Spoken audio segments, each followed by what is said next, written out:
रज्जू, आजकल लोग हमारी काम और तेरे मेहनत की बहुत तारीफें कर रहे हैं।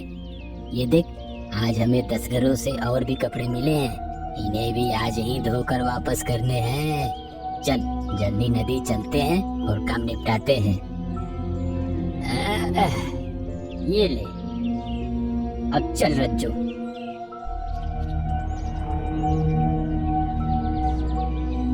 रज्जू, मैंने सोचा है तू भी मेरे साथ इतनी मेहनत करता है, अब काम बड़ा है तो तेरे हिस्से में भी तो कुछ मिलना चाहिए। अब से मैं तेरे लिए बाजरे और मकई भी लाऊंगा ताकि तू फिट रहे और मेहनत कर सके। धोबी और उसका गधा रज्जो धूप में चलते हुए नदी की ओर जा रहे थे। धोबी रास्ते भर रज्जो से बातें कर रहा था, जबकि धूप बहुत तेज थी और दोनों गर्मी से बेहाल थे। आज इस धोबी ने मेरे पीठ पर इतने सारे कपड़े लाद दिए। अगर 2-4 कपड़े कम कर देता तो तेरा क्या बिगड़ जाता। मेरी उम्र का थोड़ा तो ध्यान कर लेता, पर ये बात उसे कैसे समझाऊं। मेरी भाषा तो समझता नहीं। क्या सोच रहा है रज्जू? आज धूप बहुत तेज है। अगर थक गया है तो थोड़ा आराम कर ले, फिर चलते हैं। चल आजा। धोबी ने गठरी को नीचे उतार दिया ताकि रज्जो थोड़ा आराम कर सके। रज्जो, एक तू ही तो है मेरा साथी, जो मेरे हर काम में मेरा साथ देता है। मैं जानता हूँ रज्जो, तेरी उम्र ढल चुकी है, अब तुझ में पहले जैसी ताकत नहीं रही, फिर भी तू मेरे लिए जी जान से मेहनत करता है। लेकिन तू घबराना मत, इस बार मेले से मैं तेरे लिए नया साथी लाऊंगा, फिर तुझे थोड़ा आराम मिलेगा। अब चल, थोड़ी दूर और रह गई है, जल्दी काम खत्म करके आज तेरे मनपसंद का खाना खिलाऊंगा। चल आजा। धोबी गधे की पीठ पर फिर से कपड़े का गट्ठर लाद देता है और दोनों नदी की ओर चलने लगते हैं। हे भगवान, इस धूप में तो आज मैं झुलस ही जाऊंगा। अब तो प्यास से गला भी सूखने लगा है। तभी अचानक चलते चलते गधे का पैर फिसल गया और वह लड़खड़ाते हुए बगल के गड्ढे में गिर जाता है।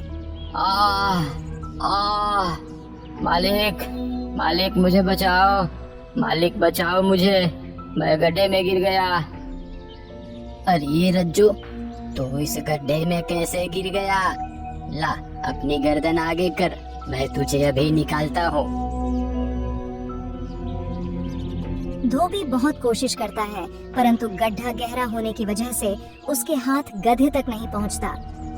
काफी कोशिश करने के बाद वह परेशान हो जाता है।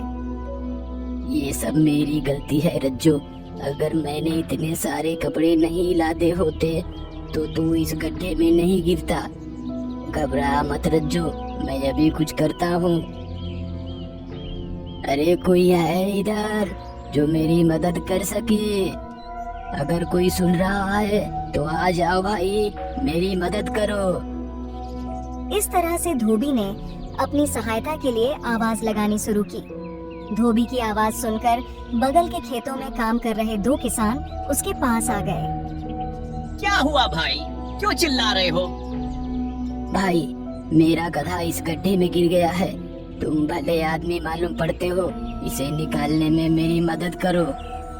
तुम चिंता मत करो, धीरज रखो, हम इसे बाहर निकालने की कोशिश करते हैं। दोनों किसान ने गड्ढे में हाथ बढ़ाया, पर उनके हाथ गधे तक नहीं पहुंच पाए। थक हार कर वे धोबी से बोले, भाई, हमने कोशिश तो बहुत की, पर गड्ढा काफी गहरा है, अब इसे निकालना मुश्किल है। वैसे भी ये गधा बूढ़ा हो चुका है और अब किसी काम का नहीं है। इसे निकालने से कोई फायदा नहीं। मेरी मानो तो इसे इसी गड्ढे में मिट्टी डालकर दफना देते हैं। नहीं नहीं भाई, ये मेरा गधा है, मुझे इससे बहुत प्यार है। इसे जिंदा दफन कैसे कर सकता हूँ? और कोई रास्ता है तो बताओ जिससे इसे निकाला जा सके। देखो भाई, मैं समझ सकता हूँ कि तुम्हें इस गधे से बहुत प्रेम है, पर इसके अलावा हमारे पास कोई और रास्ता नहीं है। इसे ऐसे ही मरने देने से बेहतर है कि इसे दफनाकर मुक्ति दे दो। पहले तो धोबी तैयार नहीं हुआ, पर किसानों के समझाने पर वह मान गया। तुम लोग ठीक ही कह रहे हो। जंगली जानवर का शिकार होने से इसे दफनाना ही ठीक रहेगा। तुम लोग अपने अपने फावड़े से मिट्टी डालने में मेरी मदद करो। दोनों किसान अपने फावड़े से जल्दी जल्दी गड्ढे में मिट्टी डालने लगते हैं। अरे ये लोग मुझे इस गड्ढे से निकालने के बजाय मेरे ऊपर मिट्टी क्यों डाल रहे हैं? कहीं ये लोग मुझे यही दफनाने का इरादा तो नहीं कर रहे हैं? गधे को एहसास हो गया कि उसे दफनाया जा रहा है। उसकी आंखों में आंसू आ गए और वह चिल्लाने लगा। कुछ देर तक चिल्लाने के बाद गधे ने अचानक चिल्लाना बंद कर दिया। ये गधा अचानक चिल्लाना बंद क्यों कर दिया? जरा देखूं क्या बात है।